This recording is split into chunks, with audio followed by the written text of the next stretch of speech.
Every politician, black and white, running for city office will come through here at some point. Why? It's just kind of a hangout. You'd see Harold Washington here a lot. I mean, Brock, I used to see Brock here all the time. He spent mostly for breakfast.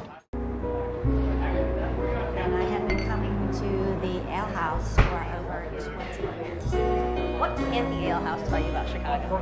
Yes, my father did come in. Also I do a lot of crossword. As late afternoon gives way to evening in Chicago's Old Town, it's time to drink. Though to be fair, almost any time is time for a drink at the Old Town Ale House. Another favorite of mine is Anita. The difficult ones are the people. The chorus assembles to give their opinions on matters of the day, subjects of great import to this city on the lake, this city of broad shoulders, this true metropolis. But there's no shortage of characters in here. You know, I've lost a couple really great ones. John Fox, the comic, died a few years ago. We just lost Reuben Four Toes, this 400-pound Mexican guy.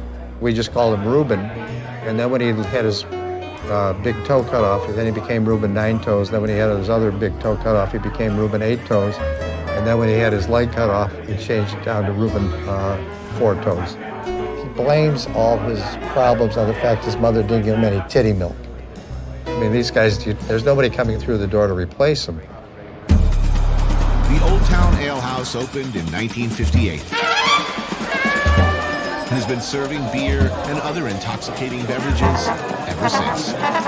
Unless you're on the no-shot list, in which case your drinking options have been, for the good of the community, limited. There's a no-shot list? There is. The only guy that ever got off it is down there now, and it was just because he's a peer. And yeah, we have a fairly extensive no-shot list. Very extensive, meaning you can drink here, but no shots for you. No shots. Just that will lead to no good. History has shown us that these people should not drink shots. Well, of course, what they do is they go to another bar and drink shots, and then they come over, and then we get the remnants of it. Bruce Cameron Elliott and his ex-wife are the proprietors of the Old Town Ale House. Bruce likes to brag that he's never had an honest job, but he's a writer, legendary vlogger, and artist. So who comes here? I mean, generally, who are your regulars? I think the most interesting thing about this bar, on an average night, if you look down this bar at 10 o'clock or 11, I would say the average age is certainly over 40, which is very unusual. It's really what's missing in my life. I need an old man bar. Is there a common thread to your regulars? The common thread is of our hardcore regulars. They're basically alcoholics. Well, I mean, I was dancing around that. Well, we don't dance. There's no dancing. The late John Fox, who was my all-time favorite funny man, he came up with the Ale House handshake. The secret Ale House handshake was like in the morning, which was that. Right. What do you have to do to get barred here? You know, punch somebody probably more than once. More than once.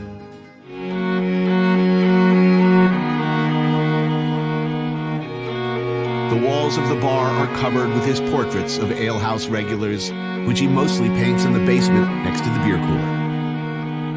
More notorious are his paintings of well-known political figures who have, for one reason or another, raised Bruce's ire. They are inevitably depicted in an unflattering, let's say, non-family-friendly light. Putin has been behaving very poorly, let me put it that way. I mean, but he also intrigues me. Plus, I also have the extra satisfaction of knowing he would not like what I'm going to do. And that's, you know, that gives you a lot of pleasure. There is no shortage of opinions at the Ale House bar, and Bruce's opinions and the scope of his work extends far beyond Chicago's borders.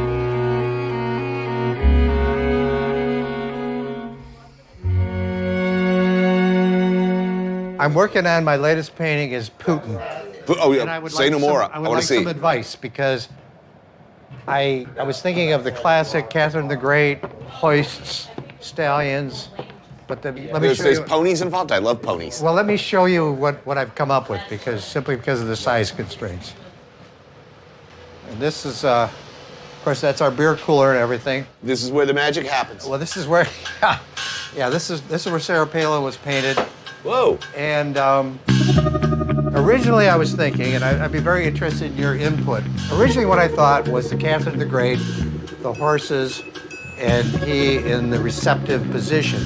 But then on the other hand, when I put him in a tutu, I thought, I think that I've really uncovered the true Putin. Ballet is very important in Russia. Right. And if I painted him naked, that would almost be macho. Yeah. You don't need the, I mean, presumably tiny genitals. Well, I don't think there's any doubt about that. I mean, look, he's got his shirt off. So the already important he's part. universally identifiable because he really likes to take his No, shirt he off. does, and I took his Loves. shirt off. I think this is an iconic image as is. I really do. I think it says it all. I was waiting. I'm glad you told me that because I think I can go full steam ahead now. I'm thinking pastel. I've gotten pretty good with pastels, but this might be one. And it's got this young guy, really early, and his dad is talking. All fans of people who follow your blog and know so much about, you know, I know who fixes your walk-in refrigerator. I know who fixes the bathroom. I know who comes in and cleans the floors. And I know the entire morning routine between the Fancy Pants and Street Jimmy. and Jimmy. And I know so much about all of these people and just the day-to-day workings. But do you think there's something to be said that, like, you know, the trajectory of your clientele is not, does not tend to be. It's not ascending. It's not, it's not ascending. It's not an ascendance. It's in, yes. And I've lost a couple really, I mean, we've really lost some beauties. I mean, it's the perils of being a saloon keeper. Here's my take on that. Bar people do not live as long as vegan joggers. However, they have more fun.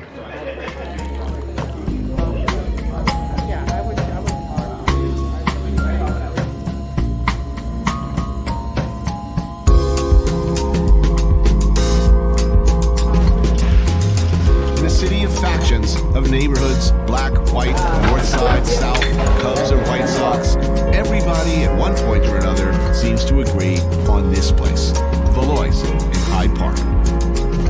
Gotta grab your tray. Part of yeah. the rule here.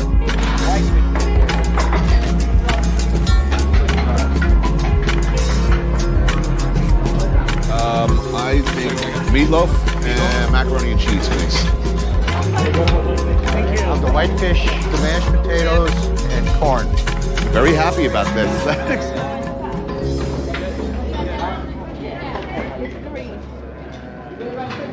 Two of my guilty pleasures on one plastic tray. Wow, they sure gave us a lot of fish.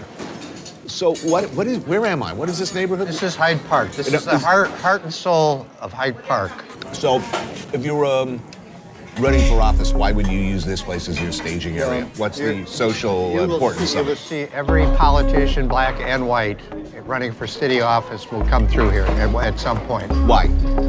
It's just kind of a hangout. You'd see Harold Washington here a lot. I mean, Brock, I used to see Brock here all the time, mostly for breakfast. The machine that is Chicago politics goes straight back to Emperor Richard Daley, the father, then the son, with a diverse cast of scoundrels in between. How were things in Chicago? I mean, on the arc of the trajectory. The problem was that we had the Daley dynasty. We had the old man, and when we had the kid, the not so bright kid replaced him. And he threw a party for his friends for over 20 years, and when it came time to pay the bill, he stuck out the back door of the of City Hall. Mm-hmm. So it's a mess right now financially. The one thing about Chicago is you cannot get away with being a fake or a phony. I mean, maybe somewhere out in one of the suburbs, but people see through it right away. And that's kind of Chicago. What other characteristics of a true Chicagoan would be stereotypically true? I think you've got to make at least a little effort to not be a pussy. I think you got to be a little tough. I don't think you can just... You can't be a pussy. Or at least you're making an effort. Make a little effort. Just not to just, roll over and... Right. Down a bar, right? The drink? Coming to the ale house for over 20 years. I have multiple sclerosis, and I was leaving a rehearsal from a Red Orchid Theater, which is my theater company, which is around the corner. And I came here, I was really, really tired, and I was talking to Mitt, who's Matt in the blog, and maybe 3 or 4 other people at the end of the bar, and I just remember like falling on the floor. I heard somebody yell, she's not breathing, and they called an ambulance, and that's kind of all that I remember. And when I came back a few days later, like I walked in the door, but I was like, yeah, you're better. And then a couple of the regulars were like, that guy said that thing, and I was like, what did he say? He said, when you were on the floor foaming at the mouth, he said, they said it got really quiet, and he said, I'll have what she's having. So, yeah, so that was fun. But I found out later, what was really interesting about it was that right away my mind was alcohol.